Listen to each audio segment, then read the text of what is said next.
Hello everyone, my name is Alayna. I'm studying in grade 6 in Rainbow School.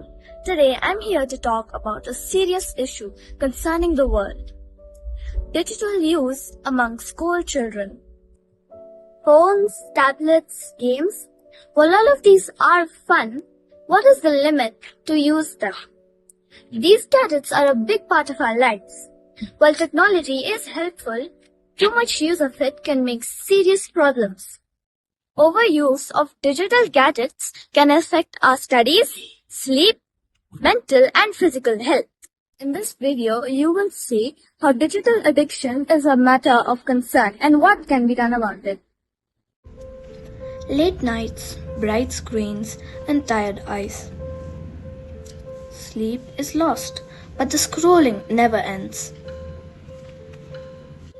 Many children are so deeply lost in the devices that they stop listening to the world around them.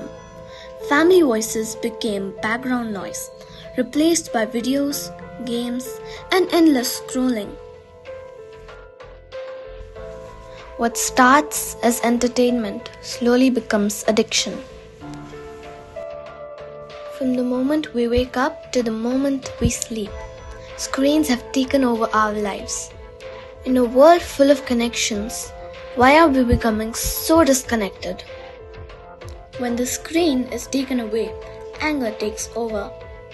Small requests turn into big arguments.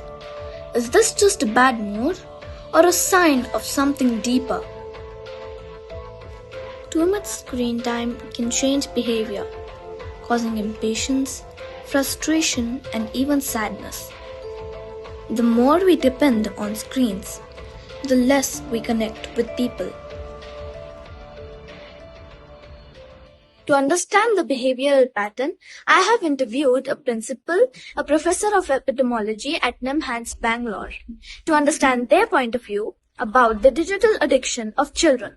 It's a big problem because many of the parents also do not think about it, and even the child from LKG and UKG, they are with the phones from morning till evening. So they want to please children, so they left them.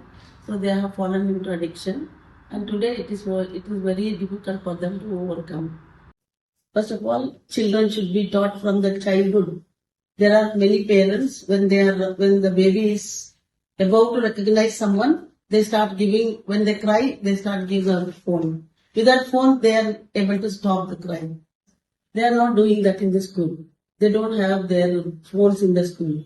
Phones are kept at home, and it is the duty of the parents or the elders to see that they do not access to it. Hello everybody, I am Dr. Prachet, Associate Professor in the Department of Epidemiology in NIMHANS. So what are the early signs parents or teachers must watch for as far as digital addiction in children is concerned? So one must watch for these warning signs in children.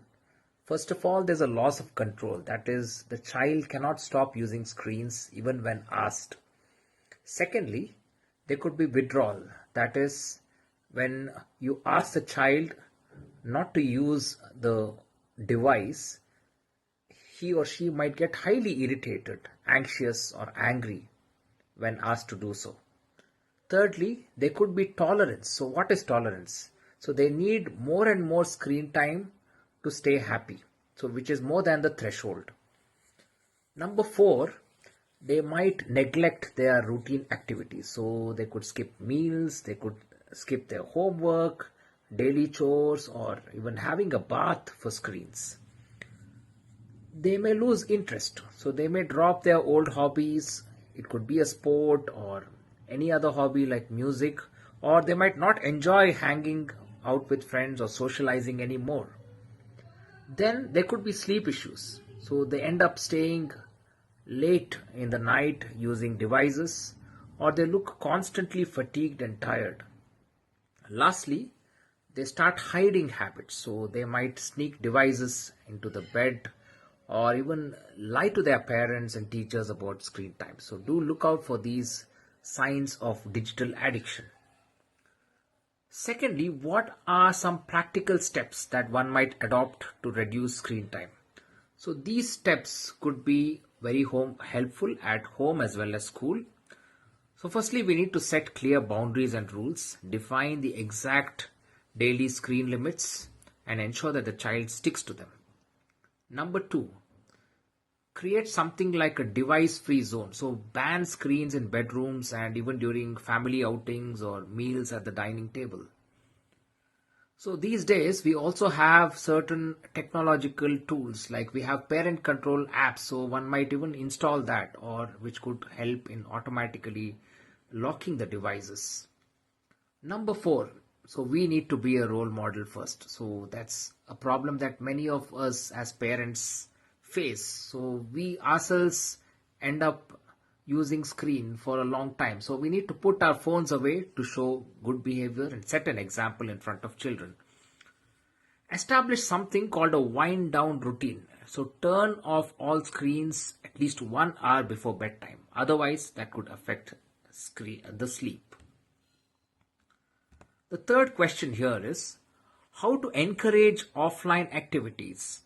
So we need to make the real world more exciting for the child than the digital one. Otherwise, the child might end up using more and more phone.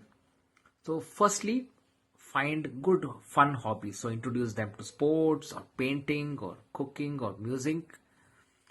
Plan quality family time. So schedule regular family time or play something during the family time like board games, or go for a walk, go for a hike or a bicycle ride. Number three, arrange play dates. So invite friends of the child over for face-to-face play. That always helps when compared to something digital. Create something like a boredom box. So fill a bin with puzzles, with books, or it could be any other material that the child might enjoy doing.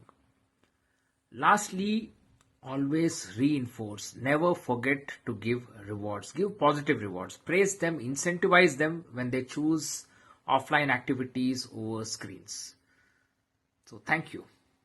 Technology is a powerful tool, but only when we control it. If we let something control us, we lose something far more important: our time, health, and our childhood. So, today, let us choose to look up from our screens and reconnect with the real world.